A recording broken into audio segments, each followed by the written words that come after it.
Olá todo mundo, eu sou Giovanni do Monte e vocês estão de volta ao Covil do Narrador. E hoje eu estava com muita vontade de fazer mais um vídeo falando de um assunto meio aleatório, né? O que eu quero falar com vocês hoje? Não é exatamente uma dica nem uma sugestão, mas um comentário sobre algo que eu faço e é um questionamento para saber se vocês fazem. Quando eu componho uma campanha de RPG, ou mesmo quando eu estou me preparando para jogar uma campanha, eu muitas vezes recorro a alguma base, alguma referência sobre o tema da campanha ou do jogo. Vou dar um exemplo. Quando eu fui criar uma campanha de Mago Ascensão, que se passava numa cidade da Inglaterra, eu não estou recordando agora o nome da cidade, mas eu precisei, para compor essa campanha, eu procurei no Google Maps as localizações dos principais locais importantes da cidade, a história da cidade em relação à sua economia, formação do povo, cultura. Eu procurei alguma coisa sobre a cultura britânica daquela região ali, fotos de lugares, enfim, para ter uma boa base para captar a cidade e me sentir mais imergido nela, assim eu poderia também dar mais imersão aos jogadores. Infelizmente a campanha não durou muito tempo. Na realidade, a gente concluiu o prólogo e morreu. Mas eu fiz o mesmo tipo de coisa quando eu compus uma campanha de Changeling. E na realidade, na época que eu comecei a jogar Changeling, eu também procurei muitas referências para eu mestrar e para eu conseguir explicar o que era Changeling para as pessoas. Então, além de procurar os livros da própria série Changeling, eu procurei livros que falavam sobre fadas, sobre mitologia de fadas, né? A mitologia do hemisfério norte, praticamente, né? Porque o que nós aqui brasileiros temos como o que seria o termo fada significa outra coisa lá, né? Então a própria origem dos termos, enfim, eu procurei saber sobre os mitos por trás dos estereótipos que o jogo permitia usar. E isso eu faço muito, né?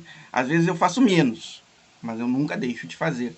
Para compor uma campanha que eu pretendia mestrar, que infelizmente eu só joguei 2 sessões, com alguns sobrinhos até, de A Bandeira do Elefante da Arara, eu estudei um pouquinho da história do Brasil e eu questionei um amigo meu que é formado em história sobre o período colonial, principalmente o período quintista ali.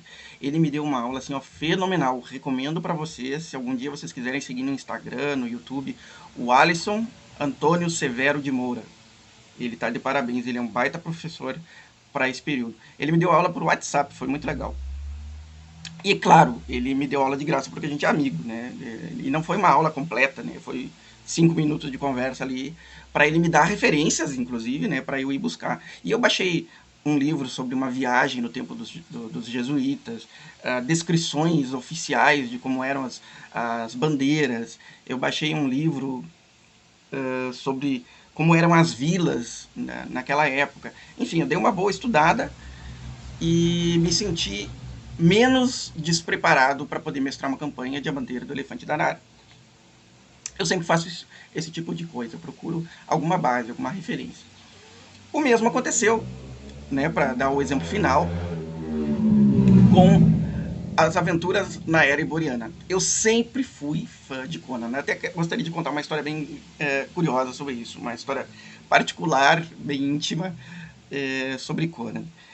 O meu pai colecionava as revistas do Conan, eu acho que na década de 80 e 90, e ele guardou as revistas que ele tinha, que devia ser mais ou menos umas 30 ou 40, guardou no armário dele lá, que era o negócio que os filhos não deveriam mexer, mas eu lá por 9, 10 anos de idade comecei a mexer e achei fascinante as histórias de Conan que tinha lá. Eu costumava dizer para os meus amigos que uma revista de Conan, se você espremesse, saía sangue pelas páginas.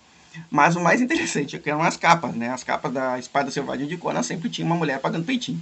Então, para um garotinho de 9, 10 anos, no início dos anos 90, quando a cultura era bem diferente do que é agora, principalmente com relação a esse tipo de censura para crianças, a gente ficava fascinado, né?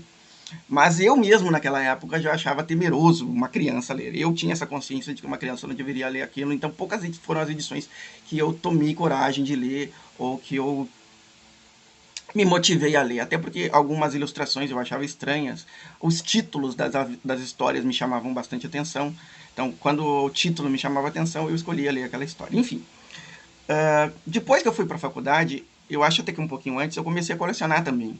Eu comecei a adicionar revistas à coleção do meu pai. E infelizmente aconteceu um dia da minha mãe, que não sabia sobre a minha continuidade da coleção do meu pai, ela deu todas as revistas, inclusive as que eu estava comprando e adicionando na coleção do meu pai. Isso me deixou extremamente arrasado, porque eu nunca consegui recuperar essas revistas. Mas eu comecei a minha própria coleção muitos anos mais tarde, depois que eu já estava formado e trabalhando. Então, eu posso dizer para vocês, eu sou fã de carteira do Conan, tenho ali na minha coleção Conan Bárbaro, Conan Cimério, A Espada Selvagem de Conan. Até tenho poucas revistas, eu gostaria de ter mais, mas eu não consegui caçar muitas revistas em sebo, até porque a cidade onde eu moro agora, ela não é uma cidade que tem acesso a revistas, e a cidade mais próxima também não tem uma coleção enorme de revistarias de sebo. Eu comprei alguns livros do Conan também, e isso eu já tinha lido, na realidade, mas quando eu conheci Aventuras na Era Iboriana, o RPG, eu comecei a ler de novo, para eu ter a referência fresquinha na cabeça para eu mestrar. Inclusive, eu fiquei enchendo o saco do meu amigo Eric de Souza. A gente ficou trocando ideias a respeito dos contos. Ele acrescentou novos contos na minha coleção a partir de PDF. Então eu tive mais coisas ainda para ler para a gente jogar. Inclusive porque nós íamos jogar juntos uma campanha através do Facebook. Então, para as minhas campanhas solo e para as minhas campanhas de grupo, eu tinha essa base toda a respeito do Conan, não só o livro Aventuras na Era Iboriana. E isso me deixa muito confortável. Eu gosto de ter referência, saber dizer assim, esse tipo de cenário trabalha com esse tipo de tema, esse tipo de aventura lida com essas referências, né? E recentemente até eu estou fazendo isso com relação a um jogo de tabuleiro, um board game moderno, que é o Tiny Epic Zombies, que eu encomendei e logo logo deve estar chegando aqui em casa. E eu estou assistindo filme de zumbi direto para eu entrar no clima do jogo, porque eu sou assim. Eu não sei se vocês são, mas eu até levanto essa pergunta. Quanto vocês buscam de referência para os jogos de vocês? Curtam o vídeo, compartilhem, assinem o canal se vocês ainda não assinam, marquem o sininho para o próximo vídeo. Comentem nos comentários aí pra gente trocar uma ideia. Eu gosto muito de fazer o canal se movimentar. Façam o Covil crescer, galera!